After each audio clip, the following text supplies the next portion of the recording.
Здравейте, аз съм Емилия. В нашите предавания, както винаги, сме там, където се случват интересни неща.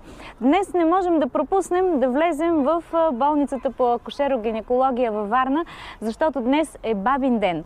По стара традиция, бабата е израждала бебетата някога на нашите баби. Но днес, разбира се, празникът е на тези, които срещат новият живот. Така че, хайде да видим кои са те. Това е една помощ, която всяка жена трябва да оценява и да знае, че може да се довери. Да довериш бъдещия живот на някой, това е много важно. Да има доверие в теб, защото в крайна краща това се гради с години и съм радостен, че съм постигнал нещо в тази насока. Жените да ми се доверяват. Жив и здрав бъди. Благодаря много. Още веднъж. Много те ценя, много те обичам. Това е моят доктор Танев. Учебната работа не ми е учителската, защото това е да преподаваш. Нали? Ти преподаваш от живота. Не, преподавам занаята, защото аз винаги съм смятал, че нашата специалност до голяма степен е занаят. Ма казва, че занаята се краде. Обаче преди да го откраднеш вашия занаят, трябва много добре да си го научил. Ами да, в общи линии да. Имах добри учители. Нали, мога да се похваля с това. Голяма част от тях са вече покойници, но да. И условията бяха други. Понаучих се. Но най-голямата школа беше Африка. 4 години. Там си сам. И решаваш какво да направиш. Правиш го и виждаш резултата си. Да. И според резултата разбираш дали си взел правилното решение. Абсолютно. Но положителното беше, че там нямаше такава строга. Нали. Чисто човешки го преживяваш. Нали. Нещо, ако се случи неблагополучие с дете, не дай си Боже, с жена. Но нямаха такава строгост, каквато е тук. Колко си изродил бебета в Африка? Много бяха. Много бяха, защото там раждането е нещо обикновено. И те акушерките си водиха предимно, но аз бях единственият човек, лекар в това отделение, където работих, с 6 акушерки и 2 санитарки. Те имаха и друга система, там има една междинна, всъщност под акушерките бяха инфирмиета. Инфирмие, това означава сестра, нали? Такъв помагач, която не се занимаваше пряко с израждането, пък от друга страна акушерките, защото са висша степен на обучение, те пък си шиеха съвсем спокойно, вършиха тази работа, която при нас е лекарска. Да. Всъщност ценза по друг начин е там. Френска система, да. Тогава беше френска система. Там, където работих, беше доминион на Франция. Да, и бяха взели всичко положително от френската система. Нашата система как се води в България? Не си думаме, нали? Сега вече минаваме на съвсем друга. Нали, едно време беше руска. Нали, съветска или по-скоро, но така или иначе горе-долу се преобщаваме към европейски и световни стандарти. Да. Още, че се промениха вече много нещата, чисто говорим тук, нали, за прекаления цезаризъм, който съществува вече 60%. Прекаления цезаризъм има се предвид, че повечето искат да раждат... Точно, да са цезарово сечение. Значи такова нещо нямаше. Нали, аз смея да твърдя, че вече започнах 44-та година тук в болницата. Като стаж, времената бяха коренно различни, но и обстановката вече е различна. Нали? Сега тук вече повече се говори за приходи, за дали към болница, дали лични и така нататък.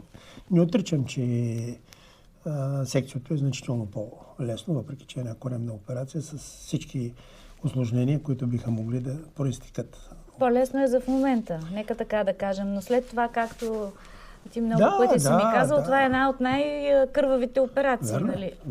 Верно. И не знаеш какво ще се случи. Но в края на краищата вече тук се гледа и желанието на пациента и така, което промени изцяло конфигурацията към цезаризъм. Добре, по естествен начин, като се ражда, казват, че е много по-полезно за детето, нали, за жената и така нататък. Страх ли ги е младите майки да раждат по естествен път? Страх ги е, абсолютно. И, нали, има си много причини, но основното е болковия процес, който може да продължи доста дълго време. Плюс това, в край на краищата, те биха могли един нормален родов акт да завърши пак с цезарово сечение, нали? Което сега в край на краищата 6-8 часа се съм мъчил и накрая пак те отрязват. Да го кажем най-грубо. Да. Какъв ти е най-такъв шокиращ, фрапантен случай в твоята толкова 44 годишна практика? 43, сега почнах 44. Да. Ами много са случаите, нали? Но хубаво е, когато, да кажем, имаш някакъв тежък случай, успяваш да излезеш от него и така виждаш, нали, че нещата си ги направил както трябва. Резултатът е много хубав, много положителен. Да. Това е, защото в край на краища ние работим с здрави жени, категорично. И тази жена идва и след няколко часа може тотално да бъде променено състоянието. А не трябва. Трябва да спасиш жена, дете, всичко. Да. Това е изключително отговорност. Аз даже не мога да си помисля дали бих могла да упражнявам твоята професия. Въпрос на... Как я избра всъщност? Родителите ме насочиха. Така ли? Да. Да. Имах други желания за живота, но така се случи, понеже моите родители бяха лекари и майка ми преди да бъде лекар е била акушерка. Баща ми така настояваше аз да продължа, тя не успя да продължи да стане акушер-гинеколог, а пък той настояваше аз да продължа това, което изтъкна ми някои неща, които се оказаха правилни.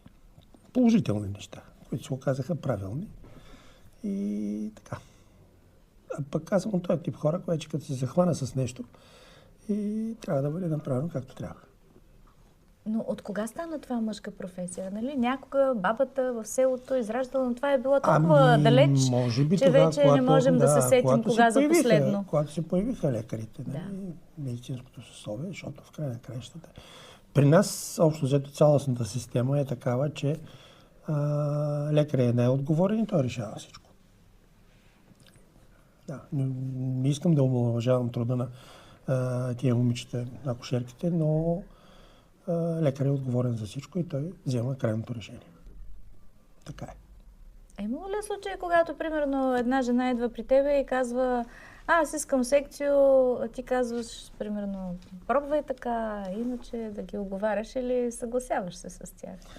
Ами нямаше такива, нали? Но в последните години, да кажем последните 20 години, вече се появиха такива.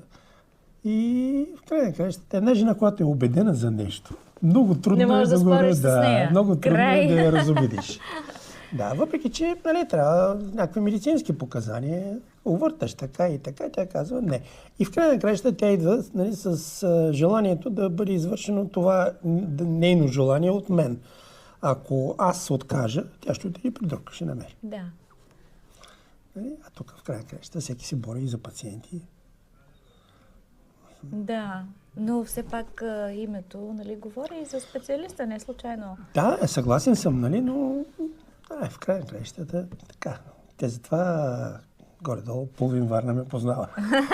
Включително и аз. Да. Защо избрах доктор Танев, на когото лично искам да честитя днес празника? Защото при него родих втория си син. Така че, доктор Танев, много съм благодарна за това, което направи за мен, преди толкова години. Радвам се, че е така. И както ми обеща, остана една малка чертичка, спомен от теб. Защото раждах секцио, да. Добре, много се радвам, че благодарността запазваш с времето и сигурно има хора, които са недоволни, негативно настроени. Не може един човек да бъде само положителен. В общи линии. Това във всяка сфера. Да, в общи линии. Има хора, които говорят против всичко и против всички. Да. Има хора, които обичат да плюят. Аз мисля, че трябва по-често да благодарим и да не забравяме добрината, която някой за нас е направил. Защото, ако не беше ти, може би нямаше така да се развият нещата, нали? Аз не бях в първа младост, както се казва. Макар, че сега е модно вече, след 30 години, 35 да раждат първото. Повече. Даже след 40 раждат някои. Но има и много млади колеги, които така ще поемат пътя. Макар, че не всички, но така в това, което виждам, има хора с желание. Достатъчно е малко да получат още малко умение и ще станат нещата, ще се получат. Аз мисля, че за цял живот помниш първото ти. Първото бебе, което си изродил. Не го помниш? Не, това беше много отдавна. Тъй ли? Това не е ли като първия път, там казват, когато се влюбиш, първата целувка и т.н. Не го спомня, честно казвам. Не го помня, но това беше много отдавна. Нали? Плюс тогава ражданията бяха много, нормалните раждания бяха много. Да. Плюс това, нали, в една такава обстановка, тогава, когато си съвсем начинаеш, гледаш нещо да не се получи, да не сгрешиш, да не те упрекнат. И така. Не го помня, верно. Не го помня. Но така идват жени като тебе, които ви припомнят, нали, че съществувам, че са ми благодарни, че съм направил нещо добро. Разбира се, как това е за цял живот. Аз наистина много ти благодаря. Пожелавам ти още дълги години така да се виждаме с усмивка, с добър дух, с положително чувство и на повече жени да помагаш. Защото това е много важно. Нали? Тук не говорим за пари, за това. Не. Това е една помощ, която всяка жена трябва да оценява и да знае, че може да се довери. Да довериш бъдещия живот на някой, това е много важно. Да има доверие в тебе, защото в крайна краща това се гради с години и съм радостен, че съм постигнал нещо в тази насока. Жените да ми се доверяват. Жив и здрав бъди. Благодаря много. Още веднъж. Много те ценя, много те обичам. Това е моя доктор Танев. Вие бяхте с мен, Емилия, в предаването Хора, събития, култура. Само най-интересните неща.